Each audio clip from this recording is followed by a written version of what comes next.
A very warm welcome, everyone. There is another interesting topic that has been in news for quite some time now. That is heat waves.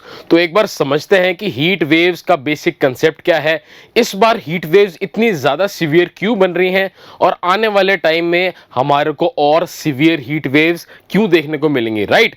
So basically हम सब ये जानते हैं कि India जो है आपका सब ट्रॉपिकल हाई प्रेशर बेल्ट में फॉल करता है.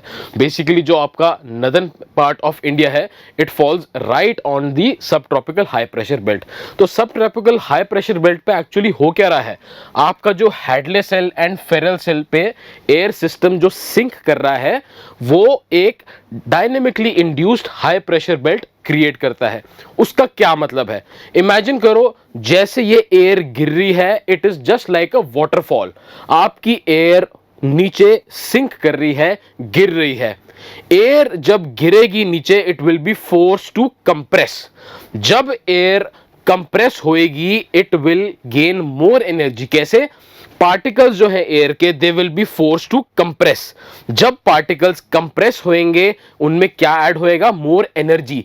इसीलिए आपके सब ट्रॉपिकल हाई प्रेशर बेल्ट्स पे या किसी भी हाई प्रेशर एरिया पे जो डायनेमिकली इंड्यूस्ड है due to this sinking air system, वहां पे क्या होएगा? आपका टेम्परेचर राइज कर जाएगा. तो कहने का मतलब क्या है, इंडियन बेसिकली नॉर्थ इंडिया वाला पार्ट है, north of the Tropic of Cancer, वो ऑलमोस्ट ऑल ईयर आपका हाई प्रेशर बेल्ट के एरिया में रहता ही है. नाउ द थिंग इज, तो हीट वेव्स का concept universal all year long phenomena क्यों नहीं है? Let's understand that thing. तो एक चीज आपने समझनी है कि इस रीजन में sinking air system normally exist करता है ऑलमोस्ट ऑल ईयर लॉन्ग. अब पिछले कुछ सालों में बैक टू बैक ऐसे फिनोमेनाज हुए हैं जिनकी वजह से जो एयर है वो ही अपने आप में बहुत ज्यादा वार्म हो रही है. एंड कुछ फिनोमेनाज ऐसे एग्जिस्ट करे हैं, कुछ फिनोमेनाज ऐसे हमारे को देखने को मिले हैं जिनकी साइकिल अलग अलग सालों की रहती है. जैसे पैसिफिक डेकेडल ऑसिलेशन 20 से 30 इयर्स तक की साइकिल होती है. Triple dip La Nina, right, and a volcanic eruption as well. ये तीन फिनोमेना ने इतनी ज्यादा हीट रिलीज कर दी एटमॉस्फेयर में, तो उससे क्या इफेक्ट हो रहा है? Let's just build upon the concept and ये सब लिंक आपको भी जोड़ के दिखाता हूं, right. So first of all, हमारा अभी एक ट्रिपल डिप ला नीना होके हटा है. What do we mean by a triple dip La Nina? मतलब पिछले 3 साल non stop La Nina conditions देखने को मिली हैं. Meaning there by December 2022, basically winters of 2022, and 2 साल उससे पहले नॉन स्टॉप हमारे को 3 साल क्या मिला? ला नीना कंडीशंस. ला नीना कंडीशंस का क्या मतलब है? Pooling up of warm water in the central and south western Pacific. तो बेसिकली हो क्या रहा है, आपका लेटेंट हीट का कंसेप्ट है. जब गर्म पानी आपका कहीं इकट्ठा होगा तो वहां से जब पानी इवेपोरेट होके क्या बनेगा? Water vapour. तो बेसिकली क्या हो रहा है, जो पानी आपका लिक्विड फॉर्म में था वो जब गैसियस फॉर्म में, वाटर वेपर के फॉर्म में कन्वर्ट होता है, तो क्या होता है? Simply just like the example of sweat, पसीने से कूलिंग कैसे होती है? Let me explain the concept of latent heat, right. All this will eventually be linked to a concept of the heat wave, right. So just pay attention. जब पसीना liquid है, वो आपकी बॉडी के ऊपर आता है, पसीना सूखता है, तो हमें कूलिंग इफेक्ट क्यों देखने को मिलता है? Let's see. जब ये लिक्विड ट्रांसफॉर्म होएगा गैस में, that is your water vapour, तो क्या होता है? It needs some energy. क्यों? लिक्विड में मॉलिक्यूल्स पास हैं, गैस में मॉलिक्यूल्स थोड़े फार अपार्ट हैं. To gain that energy, particle liquid के गैस कन्वर्ट करने में दे नीड सम एनर्जी. तो कहां से एनर्जी आती है? From our body. They acquire some heat from our body and this heat is now transferred into this water vapour, right. Same thing is observed over oceans.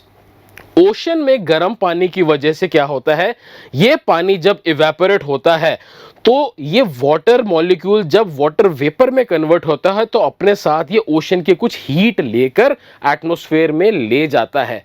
सो हमने क्या समझना है कि due to different natural processes atmosphere में additional heat कैसे pump हो रही है. पिछले 3 साल से नॉन स्टॉप ये गर्म पानी का parcel central and south western Pacific ocean में यहीं इकट्ठा हुआ था, जिसको हमने क्या बोला, triple dip La Nina, right. बहुत सारी हीट इस अकेले ला नीना ने पंप करी थी एटमॉस्फेयर में, which is now circulating all across the globe. इनके इफेक्ट्स क्या हैं इकट्ठे एंड में आपको बताऊंगा, right. Now we are just considering the factors that have added additional heat into the atmosphere, right. I will link it to the initial concept and then demonstrate how all of these are just complicating and adding on to the heat waves, right? देखो, ला नीना और El Nino की basic cycle जो है that is for 5 to 7 years. मतलब ला नीना से El Nino से ला Neena 5 to 7 years की cycle है आपकी। But that cycle is for the central and southern Pacific ocean. North Pacific में जो ये वार्म एंड कोल्ड वाटर की साइकिल है वो थोड़ी बड़ी है। 20 से 30 ईयर्स में आपकी ये फ्लक्चुएशन होती है। क्या फ्लक्चुएशन होती है? एक टाइम ऐसा आता है जब core of the north Pacific ocean में गर्म पानी इकट्ठा हो जाता है। इसको हम बोलते हैं नेगेटिव पैसिफिक डेकेडल ऑसिलेशन। इस बार हमारी नेगेटिव पैसिफिक डेकेडल ऑसिलेशन भी रही है, जिसकी वजह से ला नीना भी था और नेगेटिव पैसिफिक डेकेडल ऑसिलेशन भी रही है। ये लास्ट मंथ का चार्ट है, राइट। इस टाइम पे ला नीना ऑलमोस्ट हट रहा था, right. So the thing is excessive, same concept, excessive amount of heat was released in the atmosphere. La Nina ने भी एक्सेसिव हीट रिलीज की एटमॉस्फेयर में in the form of latent heat. Pacific decadal oscillation ने भी excessive heat आपकी release की इन the atmosphere. अब इनसे क्या फर्क पड़ता है? Let's understand this thing. यही सारी हीट आपकी एटमॉस्फेयर में रिलीज हो रही है। इस रीजन में हमें क्या देखने को मिलता है?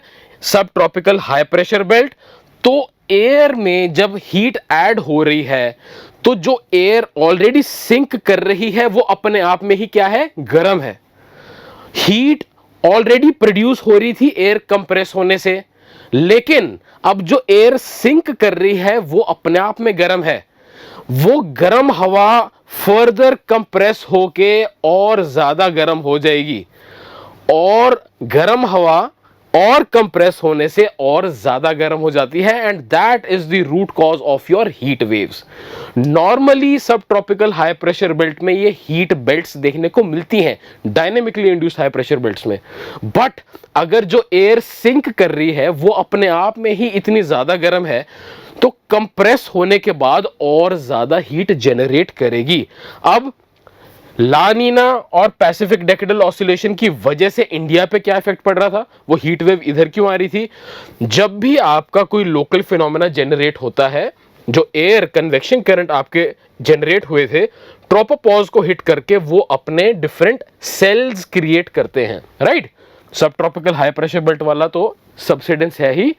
इन सेल्स की वजह से भी आपके लोकल सर्कुलेशंस बनते हैं जिनको हम डिफरेंट सेल्स बोलते हैं, राइट।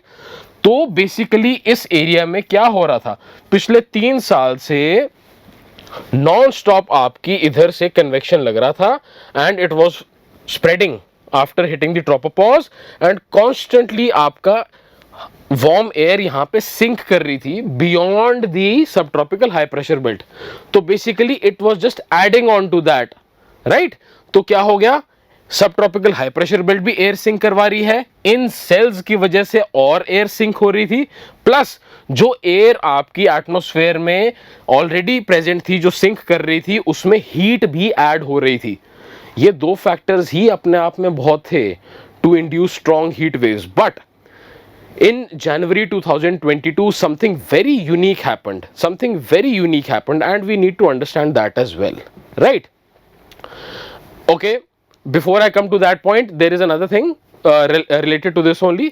अब क्या है? This is the present situation as of now. This is today's map.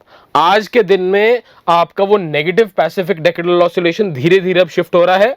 ला नीना से धीरे धीरे ट्रांजिशन हो रहा है आपका एल नीनो में, तभी हमारे को ये वार्म वाटर का पार्सल थोड़ा शिफ्ट होता दिख रहा है। This is called a neutral stage, right. So the thing is, और इंपॉर्टेंट चीज क्या थी? 2019 में हमारे को क्या मिला था? Strongest ever positive Indian ocean dipole मतलब क्या है, स्ट्रॉन्गेस्ट एवर, मतलब यहां पे सबसे ज्यादा pulling up of warm water देखने को मिली थी। सेम कंसेप्ट, अरेबियन सी में इतना गर्म पानी था, वो हीट सारी एटमॉस्फेयर में रिलीज हुई, सब ट्रॉपिकल हाई प्रेशर बेल्ट की वजह से वही सेम गर्म हवा इंडिया के ऊपर पुश करी गई। सो नाउ यू सीइंग, पिछले 3-4 साल में जो जो चीजें वर्स्ट हो सकती थी सब चीजें हुई, और उन सब ने मिलकर इतनी एक्सेस हीट पंप कर दी एटमॉस्फेयर में, वही सारी एयर अब सब ट्रॉपिकल हाई प्रेशर बेल्ट पे इंडियन सब कॉन्टिनेंट वाले रीजन में वापस से सिंक करके आ रही है, कंप्रेशन की वजह से और ज्यादा हीट प्रोड्यूस कर रही है, तभी डेडली हीट वेव्स आ रही हैं, राइट, तभी डेडली हीट वेव्स आ रही हैं, right.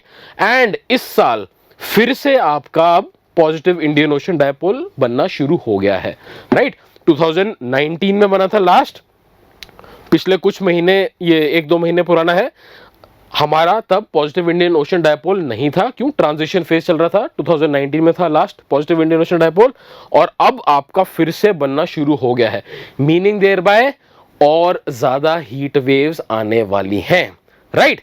Now coming to the last main factor that is important, जनवरी 2022 में टोंगा में अंडर वाटर वॉल्केनिक इरप्शन हुई। अंडर वाटर वॉल्केनिक इरप्शन जो ये हुई थी, ये 2 चीजों के लिए बहुत यूनिक है, क्या कि आज तक की जो लाउडेस्ट नेचुरल साउंड थी that was the 1883 Krakatoa volcanic eruption.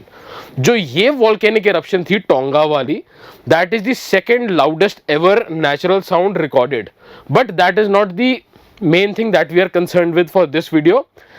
The main thing is कि ये जो आपका सब surface basically beneath the ocean, पानी के नीचे आपका जो वॉल्केनिक इरप्शन हुई, इसने इतना ज्यादा वाटर वेपर पंप कर दिया एटमॉस्फेयर में कि वो वाटर वेपर में अब क्या ट्रैप्ड है, जितनी एनर्जी रिलीज हुई थी इस वॉल्केनो से, वो सारी heat is now trapped in the form of latent heat.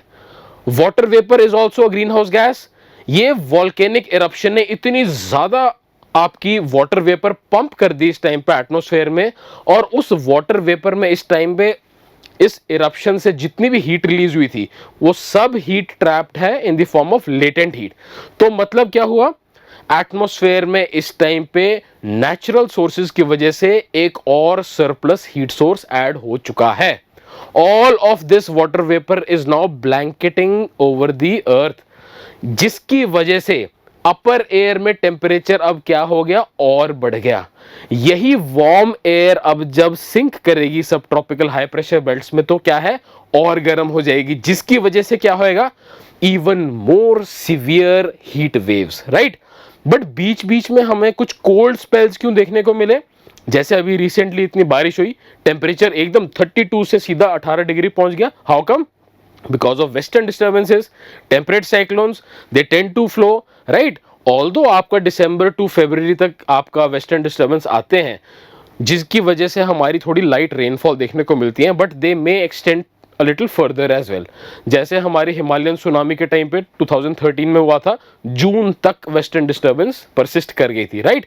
But nevertheless ये वेस्टर्न डिस्टर्बेंस का इफेक्ट अभी कुछ दिन रहेगा, उसके बाद से अगेन आपका ये हीट वेव्स रिज्यूम करने वाली है, राइट।